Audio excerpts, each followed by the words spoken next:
Hi, my name is Darius Campbell and welcome to West Indian History. Today we're going to be creating one of my favorite childhood snacks. Now I'm not sure about y'all, but while I was growing up, my mom made all of my snacks from scratch. Whether it was sweet bread, banana bread, sugar cake, nut cake, or even red mango, everything was made at home, packaged, and sent with us to school. So without further ado, let's get into making these awesome coconut drops. So for this recipe, you're going to need coconut milk, flour, sugar, grated coconuts, a mixture of fruits, which I'm going to list below, coconut oil, chilled, baking powder, salt, vanilla extract, and Angostura bitters, and a mixture of spices. Okay, so we're going to start off by adding our coconut oil or chilled coconut oil to our stand mixer, along with our brown sugar, salt, and our cinnamon and nutmeg. So we're going to cream our ingredients just until the coconut oil comes back to fluid state, and medium speed is quite okay for this. In the meantime, while that's creaming, we could add our vanilla and our Angostura bitters to our coconut milk and our baking powder to our flour. Now I sifted my flour just to ensure that there aren't any lumps, so you should do that as well. This looks good, so I'm going to start to slowly add my dried ingredients. I'm going to start with flour, add it in 3 parts. I'm going to start with flour and end with flour.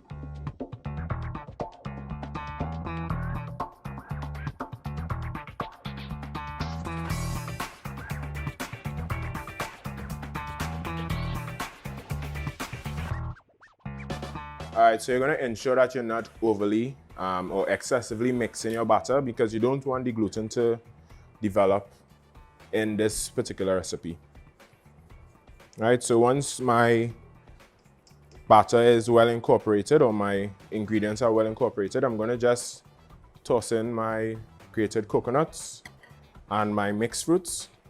Now if you don't have a stand mixer at home, a hand mixer would be fine, or if you want and you could cream it with a spatula, then that's good as well. Alright, so I'm going to get my greased and lined baking sheet. Now I greased it with palm or sprayed palm, and I lined it with parchment paper. Now this recipe makes about 12 to 15 coconut drops. Now when I'm baking, when I'm making anything with a scoop, I usually like to map. On this half sheet, I'm going to get 3 down and about 4 across. Now, unlike most coconut drop recipes, this recipe is very, and I know a lot of people are going to hate me when I say this, but it's very moist.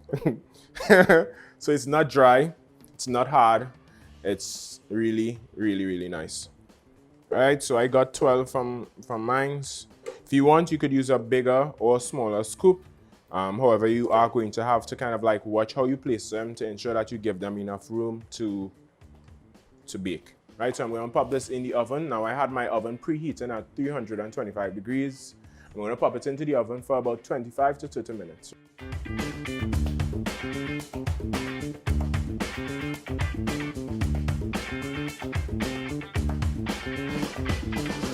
Alright, so my 25 minutes have kind of like gone by and my drops are ready. And I made a simple syrup. So a simple syrup is basically, it's a brown or brown sugar simple syrup. It's made with equal parts of water and brown sugar. And I put a cinnamon stick in there to kind of like give a little flavor to it as well. So I'm going to lightly brush it with the simple syrup. Alright, so once you're done brushing with the simple syrup, you're just going to sprinkle a little bit of the brown sugar on top.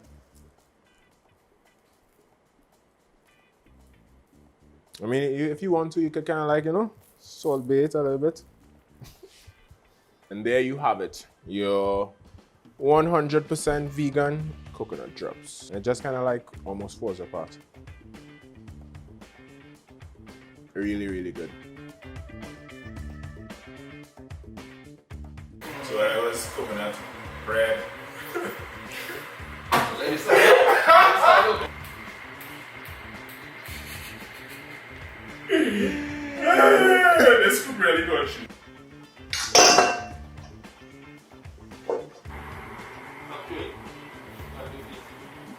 swallow. I didn't want to see swallow. I really hope that come Johnny or